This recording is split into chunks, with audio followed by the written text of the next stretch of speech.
12월 첫 번째 주일입니다. 2023년을 시작한 지 얼마 되지 않은 것 같은데 벌써 연말을 맞이하게 되었습니다. 해와 달이 바뀌는 가장 큰 의미는 한 번씩 정리하고 새 출발할 수 있는 기회를 주는 것이 아닐까 저는 생각합니다. 그런 의미에서 올 연말도 한 해를 잘 정리하고 새해를 잘 설계하는 기회가 되면 좋겠습니다. 2023년을 돌이켜보면 정말 보람된 한 해로 기억할 수 있을 것 같습니다. 코로나의 종식을 선언한 후 맞이한 첫 해로 회복을 넘어서는 기회가 되었습니다. 특별히 교회의 거의 모든 시스템이 코로나 이전으로 완벽하게 회복이 되었습니다. 오히려 회복을 넘어서는 기분도 완연히 느낄 수 있습니다. 주일 예배의 출석 인원이 크게 늘었습니다. 코로나로 인해 온라인으로 예배 드렸던 분들이 많이 현장으로 돌아왔습니다. 교회 학교의 회복의 흐름도 교회 학교도 회복의 흐름에 완전히 올라탔습니다. 오히려 회복을 넘어서는 것을 엿볼 수 있습니다. 구역마다 모이기를 힘쓰고 있습니다. 성가대도 상당한 대원의 숫자가 회복이 되어가고 있습니다. 다만 코로나 이전으로 완전히 돌아가기 위해서는 조금 더 노력이 필요할 것 같습니다. 코로나 이후에 중단되었던 교회 중요 행사들도 이제 다시 재개가 되었고 큰 성과를 이뤘습니다. 가장 대표적인 두 가지 행사가 전교인 체육대회와 사랑의 바자회였는데 두 행사 모두 코로나의 후유증을 전혀 느낄 수 없을 정도로 완전히 회복되었습니다. 많은 분이 열의를 가지고 참석했고 성과도 매우 좋았습니다. 2023년도도 이제는 12월 한 달만 남겨두었습니다. 남은 한 달 최선을 다해서 하나님의 뜻을 이루어드렸으면 좋겠습니다. 우리는 한 해 동안 열심히 하나님의 뜻을 찾았습니다. 이제는 마무리를 잘 지어야 합니다. 가장 좋은 마무리는 이미 찾은 하나님의 뜻을 온전히 이루어드리는 것이지요. 하나님의 뜻은 2023년으로 모든 걸 끝내라는 게 아니죠. 오히려 심기일전에서 새로이 시작하라는 것입니다. 2023년 잘하지 못한 일들이 있다면 포기하지 말고 2024년과 그 이후 이어지는 시간을 기회로 삼으라는 것입니다. 이런 점에서 남은 한 달을 의미 있게 보내고 새로운 한 해를 잘 준비하는 것이 정말 중요합니다. 저는 개인적으로 2024년에 대한 상당한 기대를 품고 있습니다. 내년은 우리 교회 창립 30주년을 맞이하는 해이기 때문입니다. 지난 30년은 우리 교회의 이름에 걸맞게 성은 하나님의 은혜가 넘친 30년이었습니다. 지난 30년을 돌아봤을 때 어느 한 해 하나님의 은혜가 떨어졌던 해는 결코 없습니다. 그렇게 앞으로도 하나님의 은혜는 변함없이 함께하리라 굳게 믿습니다. 당회를 중심으로 내년에 대한 세밀한 계획을 세워가고 있습니다. 이제까지 수고하고 헌신을 아끼지 않은 많은 분들의 그 변함없는 수고와 헌신이 그 어느 때보다 필요한 때입니다. 참 감사한 게 이 11조 헌금란의 이 헌금 명단을 보면은 이게 우리 교회 역사상 100명이 넘었던 때가 없거든요. 한 주 11조 헌금인은 100명이 넘었던 때가 없는데 100명을 거뜬하게 돌파했어요. 그 지난주에 다 했는지 몰라도 그건 아닌데 분산해서 했습니다만 그래도 참 이 숫자가 100명이 넘었다라고 하는 거는 참 상당히 고무적인 일이 아닌가 그런 생각을 해봅니다. 한 해를 잘 마무리하고 새해를 준비하는 중요한 때에 새로운 각오와 결단이 더해졌으면 좋겠습니다. 내년에 모든 성도는 성도 한 사람당 한 가지씩의 봉사는 찾아서 할 수 있도록 그렇게 한번 힘을 써주시면 고맙겠습니다. 그렇게 헌신할 마음도 생기고 힘도 생기기를 주님의 이름으로 축복합니다. 자, 오늘은 주의 종 야고보를 통해 오늘 우리에게 주시는 하나님의 뜻을 살펴보려고 합니다. 하나님의 진리는 감상용이 아니죠. 하나님의 진리는 곧 길입니다. 따라서 그 길을 걷는 실천이 정말 중요합니다. 하나님의 뜻도 마찬가지죠. 하나님의 뜻은 이해용, 감상용이 아닙니다. 하나님의 뜻은 우리가 그 뜻을 받들고 그 뜻대로 살아가야 하는 것입니다. 그렇다면 주의 종 야고보를 통해 오늘 우리에게 알려주시는 하나님의 뜻은 무엇입니까? 첫째, 하나님의 말씀을 행하는 자가 되라는 것입니다. 하나님의 말씀을 행하는 자가 되라. 이제 우리가 이전에 설교할 때 자막은 제 화면이 나가면서 이제 이 자막도 같이 나갔거든요. 그런데 이제 지난 주 중에 이 카메라를, 메인 카메라를 상당히 좋은 걸 업그레이드 시켰어요. 20배 줌으로 선명하게 잡히는 소니 고급 카메라를 갖다 달았더니 제 얼굴이 너무 선명하게 나온다 그래가지고, 아직 뒤에 이 스크린은 이전 거라 그렇지 않지만 상당히 고해상도라 아마 영상으로 본다든지 뭐 하면은 아마 좀 상당히 메이크업하지 않으면은 얼굴이 추하게 보일 수도 있다. 그래가지고 지금 이전에는 찬송 부를 때 찬송 가사만 밑에 띄우고 곡이 안 나왔는데, 이 카메라를 만지면서 뭘 잘못 만져가지고 자막 시스템이 지금 안 떠요. 그래가지고 자막이 안 돼가지고 아까 찬송가도 화면으로 확 보냈는데, 이제는 그렇게 해도 되겠다. 이제 얼굴 가리고 화면으로 악보 띄워주고, 그 다음에 가급적이면 얼굴 많이 가리고 다른 걸로 커버할 수 있는 것도 나쁘지 않다. 그러니까 성경 읽을 때 제 얼굴 확 가리우고 밑에 글자만 나오던 거 이제 그거 아니고 얼굴 싹 가리고 글자만 딱 뜨고 하는 그런 쪽으로 이제 갈 거예요. 아예 앞으로 고칠 생각 하지 말고 그냥 그렇게 그냥 가면은 이게 주의 뜻이다 이렇게 생각하고 가면 딱 좋을 것 같아요. 그래서 지금 첫째, 하나님의 말씀을 행하는 자가 되라. 자막을 한번 다시 띄워줘. 이렇게 딱 기억하시면 돼요. 22절 말씀. 자, 22절 말씀 같이 읽습니다. 시작. 너희는 말씀을 행하는 자가 되고 듣기만 하여 자신을 속이는 자가 되지 말라. 아멘. 하나님의 말씀은 행하라고 주신 말씀이죠. 잘 듣고 머리까지 끄떡였는데 따라 살지 않는다면 그거는 자기를 속이는 것과 같다라는 겁니다. 머리로는 이해가 되는데 몸이 따르지 않는다라는 말은 어느 정도 특별한 경우에만 해당되는 말이지, 머리로 이해가 됐다면 몸을 움직여야 마땅한 거죠.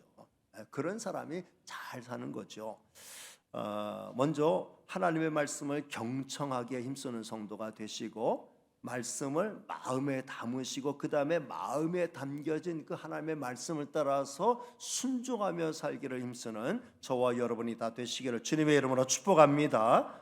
이어지는 23절로부터 25절 말씀도 이걸 보충하는 내용이에요. 자, 한번 띄워주시기 바랍니다. 같이 읽습니다. 시작. 누구든지 말씀을 듣고 행하지 아니하면 그는 거울로 자기의 생긴 얼굴을 보는 사람과 같아서 제 자신을 보고 가서 그 모습이 어떠했는지를 곧 잊어버리거니와, 자유롭게 하는 온전한 율법을 들여다보고 있는 자는 듣고 잊어버리는 자가 아니요 실천하는 자니 이 사람은 그 행하는 일에 복을 받으리라. 아멘.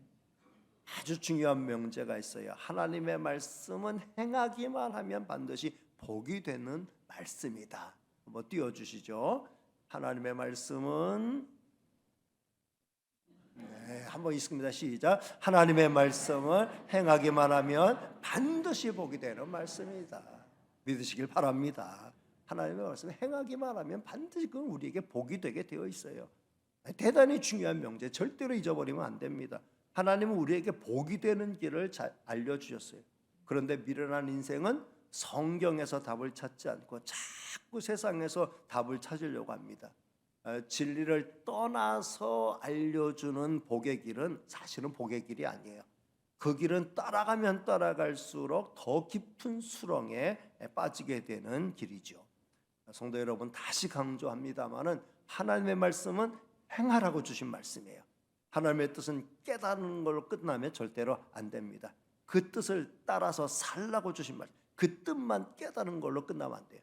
뜻을 깨달았을 때마다, 하나님의 말씀을 이해했을 때마다 그걸 마음에 담고 늘 순종의 발걸음을 옮겨야 될 것입니다.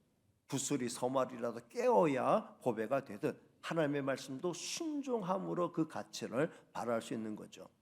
거울을 보고 머리가 헝클어진 걸 보았다면 머리를 만져야 합니다. 거울을 보고 얼굴에 뭐가 묻어 있는데도 그걸 보고 닦지 않는다면은 그거는 결과적으로 그 거울을 제대로 활용하지 못하는 게 되죠. 거울을 보고 내 몸매가 예전과 같지 않음을 알았으면 무슨 조치를 취해야 정상이에요. 근데 거울로 본 거는 본 거고 그 다음에 실제로는 아무런 반응을 보이지 않으면 발전할 수가 없습니다. 저도 헤어스타일을 평생 처음 한번 머리를 쪼개봤어요. 이게 지난주에 저 미용실 갔는데 이전에 머리가 자꾸 이제는 좀 이게 한쪽으로 틀어지고 갔다 왔을 땐 괜찮은데 그 다음에 자꾸 틀어져 가지고 그냥 반으로 쪼개보자 해가지고서 쪼갰더니 괜찮아 보이는 것 같아요. 그래서 괜찮아요. 요즘 또 스타일이 또 이런 스타일이 많이 있더라고요.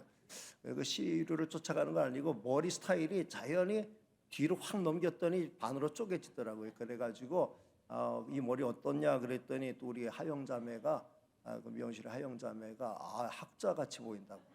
그 말에 그냥 그래 그럼 학자같이 뭔가 좀 지식인처럼 보이고 학자처럼 보인다면은 그거는 뭐 날라리 같이 보여요. 뭐 이러면은 다시 돌아가는데 그게 아니라 오히려 학자스럽다 하니까는 그 말에 바꿔쳐 가지고 이대로 가자 해가지고 이제 했는데 늘 좀 이게 머리가 이게 어떻게 제대로 돼 있나 지금 거울이 있었으면 딱 좋겠는데 뭐 흘러내린 것 같지는 않습니다. 어쨌든 거울을 봤으면은 그 거울을 보고 자기 얼굴을 만지고 머리를 만져야 되는 것처럼 하나님의 말씀이 거울이라는 거죠. 하나님의 말씀을 통해 깨달았으면 그걸 행동으로 옮기는 저와 여러분이 되시기를 주님의 이름으로 축복합니다. 제가 막 이런 얘기했더니 막 더워요. 그러니까 히터를 좀 꺼주시면 좋겠어요. 혼자서 굉장히 땀이 납니다. 두 번째는 헛된 경건을 버리라는 겁니다. 헛된 경건을 버리라는 것. 자, 26절 말씀을 다시 읽겠습니다. 26절 띄워드립니다. 시작. 누구든지 스스로 경건하다 생각하며 자기 혀를 제갈 물리지 아니하고 자기 마음을 속이면 이 사람의 경건은 헛것이라. 아멘. 경건은 내가 경건하다, 난 경건하다라고 생각한다고 해서 그 사람이 경건한 건 아니라는 거죠. 나는 경건하다 말로 잘 떠든다고 해서 그 말대로 그 사람이 경건하게 되는 건 아니라는 거예요. 생각으로만 이루어지는 경건, 말로만 떠드는 경건은 헛된 경건이다. 오늘 말씀은 이런 헛된 경건을 버리라고 말씀합니다. 그 26절 말씀을 좀 더 세밀하게 살펴보면 스스로 경건하다 생각하면서라고 말씀하고 있어요. 스스로 경건하다 생각하는 건 뭡니까? 흔히 이런 걸 착각이라고 그러죠. 되지도 않았는데 됐다고 생각하는 거 큰 착각이 아닐 수 없습니다. 생각이 떠올랐다고 해서 완성된 거 아니잖아요. 어느 정도 생각이 구체화됐다고 해서 그게 완성된 거 절대로 아닙니다. 경건은 더더욱 그런 겁니다. 경건은 생각에서 완성되는 게 아니에요. 경건은 철저히 삶의 현장에서 이루어지는 것이죠. 교회를 오래 다닌 성도가 자주 빠지는 착각이 이런 거예요. 신앙의 연조가 나는 오래 쓰니까, 나 교회 오래 다녔으니까, 성경을 많이 알고 기도를 많이 하고 봉사도 많이 했으니까 나는 상당한 어떤 경건의 수준에 올라 있을 것이다 라고 생각하면 그거는 착각일 수도 있다라는 거죠. 당연히 그래야지. 교회 오래 다니고 성경 많이 알고 봉사 많이 하고 기도 많이 하고 헌신 많이 했으면 그 사람의 경건이 그렇지 않은 사람보다 상당한 수준 높은 단계에 올라 있는 건 당연하고 마땅한 일인데 늘 그런 것은 아니다라는 거죠. 신앙의 연조의 깊이만큼 우리의 경건의 수준도 올라 있게 되기를 주님의 이름으로 축복합니다. 그 다음에 이어지는 말씀은 자기 혀를 제갈 물리지 아니하면이라고 말씀하고 있어요. 스스로 난 경건하다 생각하면서 자기 혀를 제갈 물리지 아니하면 그 사람의 경건은 헛되다 이런 말씀이에요. 자기 혀를 제갈 물려야 된다라는 말씀인데 혀를 제갈 물린다라는 말은 이건 참 굉장히 무서운 말이죠. 이 혀를 제갈 물리지 않았다는 말은 이 말을 함에 있어서 아무 말이나 막 해대서는 안 된다는 것을 의미하는 말이죠. 우리 입으로 하는 말은 마치 고삐가 풀린 망아지와 같아서 그냥 생각 없이 말하다 보면은 아무 말이나 막 하게 되어 있어요. 따라서 말을 할 때는 재갈이 좀 필요하다는 거죠. 그래서 정제된 말, 정리된 말, 유익한 말, 살리는 말을 할 수 있도록 노력해야 된다라는 겁니다. 이게 혀를 재갈 물리고 혀를 잘 다스리고, 경건한 사람일수록 자기 혀를 한 번 더 재갈 물려서 아무 말이나 막 하지 않도록 거르는 훈련을 쌓아가야 된다라고 하는 걸 말씀하고 있습니다. 오늘 말씀은 그렇게 하지 않는 것은 자기를 속이는 거다라고 말씀하고 있습니다. 자, 세 번째, 야고보 사도를 통해서 하나님이 우리에게 주시는 하나님의 뜻, 세 번째는 뭐냐? 참된 경건을 취하라는 것입니다. 27절 말씀을 같이 읽겠습니다. 시작. 하나님 아버지 앞에서 정결하고 더러움이 없는 경건은 곧 고아와 과부를 그 환난 중에 돌보고 또 자기를 지켜 세속에 물들지 아니하는 그것이니라. 아멘. 하나님 아버지 앞에서 정결하고 더러우면 진짜 경건은 어떤 거냐? 고아와 과부를 환난 중에 돌보고 또 자기를 지켜 세속에 물들지 아니하는 이거다. 그러니까 참된 경건은 삶의 현장에서 구체적으로 이루어져야 한다라는 거죠. 현장이 없는 경건은 공허한 경건에 지나지 않습니다. 참된 경건에는 반드시 현장이 있기 마련이죠. 하나님은 하늘에만 머물러 계시지 않습니다. 우리의 삶의 현장에서 우리와 함께 계시기 때문에 우리는 하나님 앞에서의 경건한 삶을 이 땅에서 이루어야 한다라고 말씀합니다. 하나님 아버지 앞에서라는 말이 중요하고, 그 하나님 아버지 앞에서 정결하고 더러움이 없는 경건이 중요하다라고 말씀하고 있습니다. 자, 그러면 이 하나님 앞에서 정결하고 더러움이 없는 경건은 구체적으로 어떻게 나타나냐? 두 가지로 나타난다는 거예요. 첫째는 고아와 과부를 환난 중에 돌보는. 평소에도 고아와 과부를 돌봐야 되지만 환난 중이라면 더욱 그들을 돌봐야 한다라는 거죠. 하나님은 처음부터 끝까지 고아와 과부를 돌보시는 하나님이에요. 그러니 하나님의 은혜를 입어 구원함을 받고 하나님의 자녀로 부름받은 성도가 마땅히 하나님 따라 행할 일은 환난 중에 고아와 과부를 돌보는 일입니다. 이거는 작은 경건의 시작에 지나지 않아요.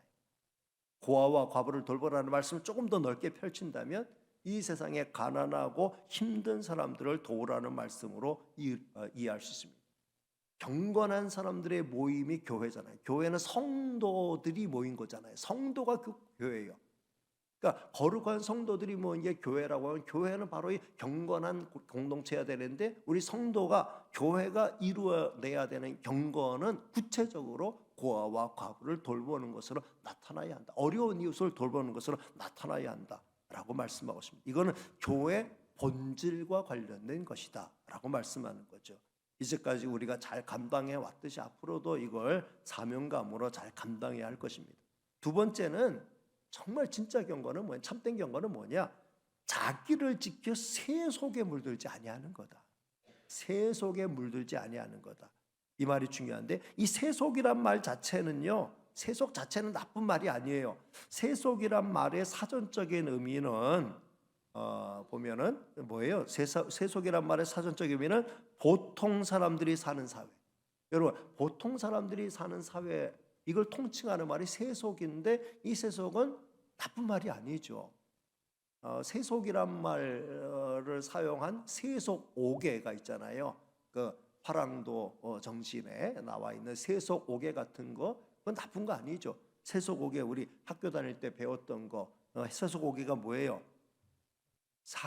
사군이충. 사군이충이 뭡니까? 띄워주세요. 사군이충. 왜? 충성으로서 임금을 섬겨야 한다. 또 그 다음에 두 번째가 뭐예요? 사친이효. 포로서 부모님을 섬겨야 한다.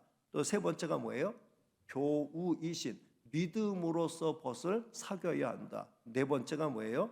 임전무퇴. 싸움에 나가면 물러서지 않는다. 그 다음 마지막 다섯 번째 살생유택. 생명을 죽일 때는 가림이 있어야 한다라고 하는 이런 어떤 그 세속 5개가 이게 무슨 뭐 타락된 속세의 어떤 타락된 규율을 가르쳐 준 건 아니죠.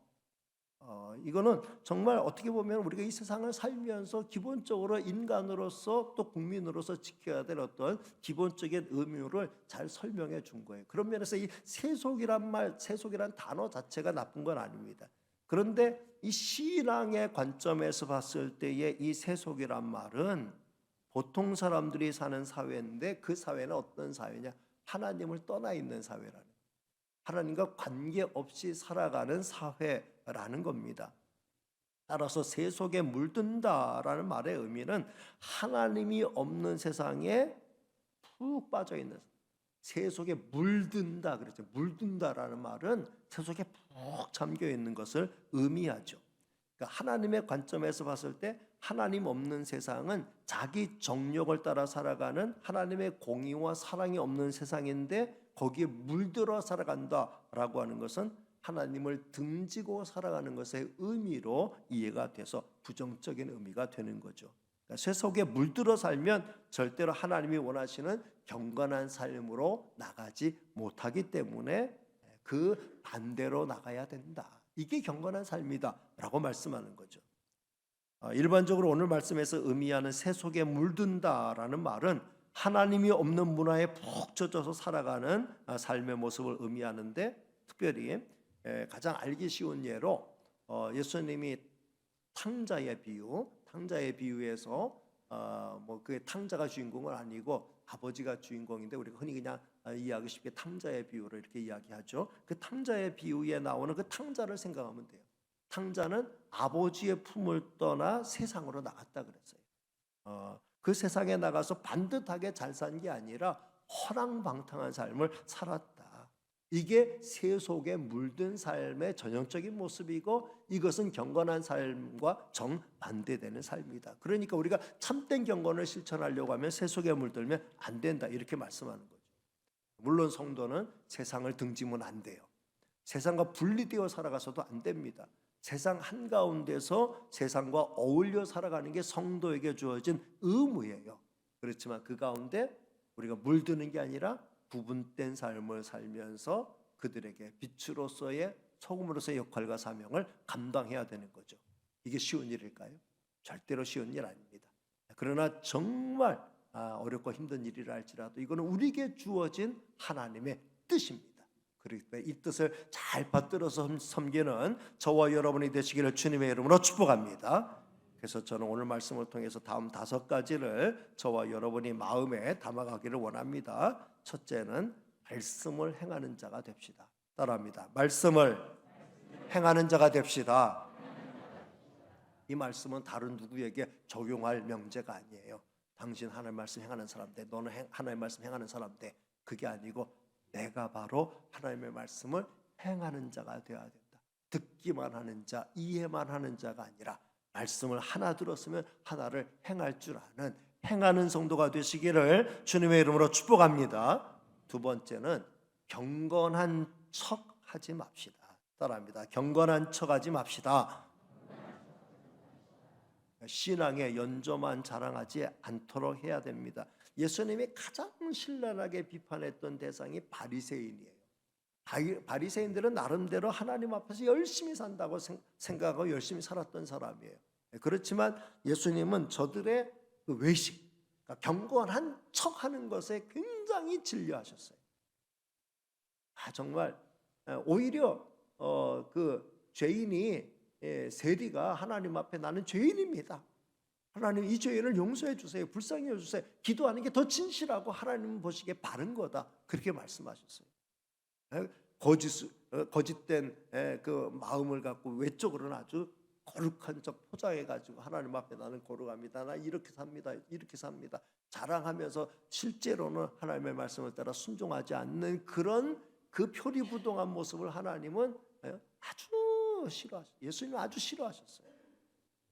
경건한 척하는 것은 하나님 앞에는 안 통하는 거예요. 사람들 앞에는 통할 수 있어도 하나님 앞에는 안 통하는 거예요. 오히려 우리가 경건한 척하면서 경건하지 않는 삶을 살면 하나님이 괴로워하셔요. 예수님을 괴롭게 하는 거예요. 우리 주님을 기쁘게 하는 게 아니라 우리 주님을 괴롭게 하는 거예요. 그러니 우리는 그러면 차라리 경건한 척하지도 말고 경건의 어떤 흉내도 내지 말고 그냥 막 살아야 되겠다. 그렇게 살라는 말씀이 아니고 이 말씀은 그 반대죠. 우리가 적어도 경건한 삶을 살아야 되는 성도가 맞다고 하면은 경건한 척만 하는 게 아니라 정말 경건한 다른 사람에게 보일 때 경건한 척 나타나는 것처럼 내면도 경건함으로 채워가는, 겉으로만 경건한 사람이 아니라 정말 진실하게 내면으로 경건함에 나아가는 저와 여러분이 다 되시기를 주님의 이름으로 축복합니다. 우리 신앙의 연조가 쌓여가는 것만큼 이제 2023년 흘러가고 이제 2024년 되잖아요. 어쩔 수 없이 우리는 또 신앙의 연조가 1년 더 깊어진 거예요. 나는 신앙의 연조 깊어지는 거 싫어요 해도 어쩔 수 없어요. 세월이 흘러가면서 우리는 신앙의 연조가 이제 몇 년 차 하면 1년 차가 더 쌓여진 거예요. 그렇기 때문에 그 신앙의 연조가 쌓인 것만큼 더 경건의 단계도 더 깊어지고 더 고결해지는 저와 여러분이 되시기를 주님의 이름으로 축복합니다. 그다음에 세 번째는 혀를 조심합시다. 따라합니다. 혀를 조심합시다. 예, 혀를 제갈 물리지 아니하면 참된 경건한 사람이 되지 못한다 그랬잖아요. 몸보다 말이 앞서지 않도록 조심해야 돼요. 말만 번지르르하게 하고 정작 행하지 않는 사람은 자신을 속이는 사람이라고 오늘 성경은 말씀했습니다. 자기가 한 말에는 책임을 질 줄 아는 어른이 돼야 돼요. 아이들은 자기가 큰 소리로 떠벌리고 자랑해도 그게 뻥인 경우가 많아요. 근데 애들은 막 말해놓고 뻥이야 해도 아이고 귀엽다, 이 녀석 아주 그냥 배포가 크네, 그렇게 하고 넘어갈 수 있는데 어른이 막 말해놓고 뻥이야 라고 말하면은 그건 진짜 이거는 믿을 수 없는 사람, 뻥쟁이가 돼. 믿는 사람이 뻥쟁이가 되면 안 되죠. 정말 우리는 말을 했으면 말을 조심해야 되고, 말을 했으면 그 말에 책임을 질 줄 아는 어른이 돼야 되는 거죠. 성도라면은 더욱 그래야 된다. 그렇기 때문에 우리가 말을 지혜롭게 잘해야 된다. 이게 경건함에 반드시 수반되는 아주 중요한 덕목임을 말씀하고 있습니다. 네 번째는 고아와 과부를 돌아봅시다. 따라합니다. 고아와 과부를 돌아봅시다. 예, 어렵고 힘든 이웃을 돕는데 내 돈을 사용해야 돼요. 내 주머니를 털어야 돼요. 그러지 않고 돕기가 쉽지가 않죠. 물론 꼭 그렇게 돕는 것만이 돕는 건 아니에요. 그러나 뭐 내 집에 있는 어떤 음식 재료를 가지고 뭐 음식을 만들어서 갖다 준다 해도 그건 내 돈을 쓰는 게 맞잖아요. 내가 쓰지 않는 물건 어떤 거 하나 가져다 준다 해도 그것도 내 돈을 쓰는 거나 마찬가지죠. 그러지 않고 돕기가 쉽지가 않아요. 내가 직접 가서 물질로 뭘 돕기가 힘들다고 하면은 우리가 교회에다 헌금을 하면 또 교회가 또 이렇게 구제하는 많은 일들을 하니까 거기에 내가 같이 참여하는 그 의미가 되는 거죠. 다양한 방법으로 도울 수 있어요. 그런데 나는 정말 돈이 없어요. 진짜 솔직히 말해서 돈이 없어요라고 하는 분들이 도울 수 있는 방법이 있어요. 선한 사마리아 봉사팀에 들어와서 정말 그 어려운 가정의 아이들을 돕기 위해서 반찬 봉사하는 거. 교회가 재료를 사주거든요. 내 돈으로 재료 사는 게 아니라 교회에서 재료 사놓으면은 와서 이제 지지고 볶고 하는 일을 하면 되는 거예요. 근데 이 일을 하는 분들이 한 달에 한 번씩 봉사하는데 어제도 이 봉사팀들이 와서 봉사하는데 얼마나 기쁘고 즐겁게 봉사하는지 몰라요. 정말 음식을 정성스럽게 그리고 고급스럽게 맛있게 잘 만들었습니다. 그런 일에 가서 이렇게 같이 한 달에 한 번 내가 끼어서 봉사하는 것, 이것도 정말 가난하고 불쌍한 이웃을 돕는 일이고 고아와 과부를 돕는 일이 되는 거죠.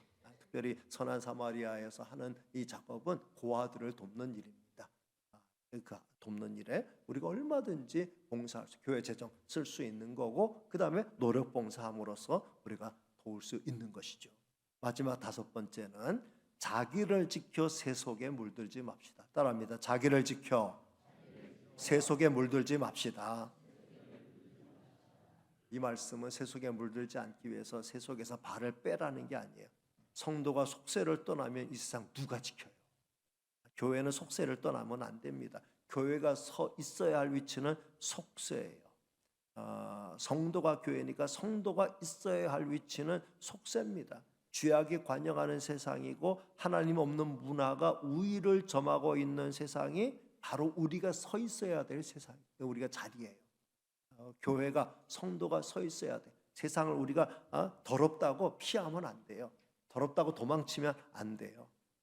그 가운데 있으면서 우리가 그 가운데 빛이 되도록 해야 되고 그 가운데서 소금이 되도록 해야 하는 거죠.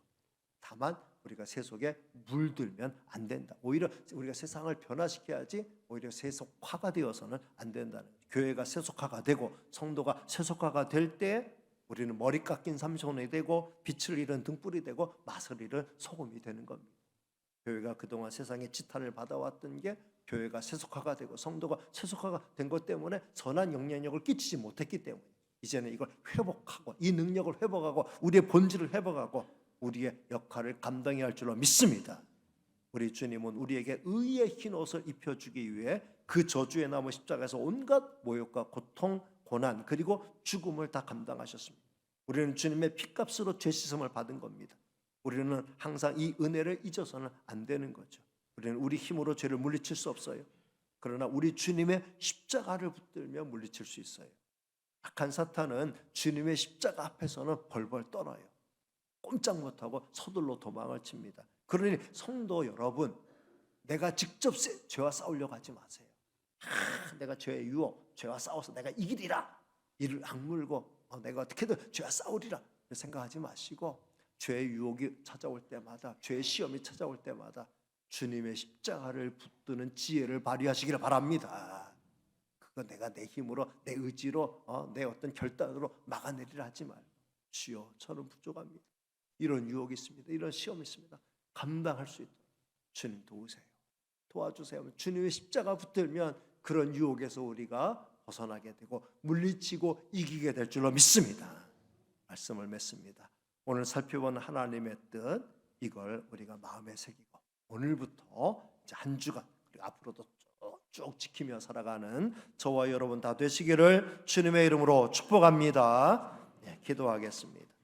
은혜로우시고 사랑 많으신 하나님 감사합니다. 거룩한 주일 오늘도 야고보 사도를 통해서 우리를 향한 하나님의 뜻이 무엇인지를 알게 하여 주셔서 감사합니다. 정말 우리가 세상 한가운데를 살지만 세속에 물들지 아니하고 정말 진실하고 거짓이 없는 참된 경건의 삶을 이룰 수 있음을 말씀하여 주셨으니 이 말씀을 마음에 담고 정말 진실한 삶에서 세속에서 이 세상 한가운데서 하나님의 말씀의 실천자로 순종하는 자로서 세상에 빛되며 소금되며 살아갈 수 있도록 도와주시옵소서.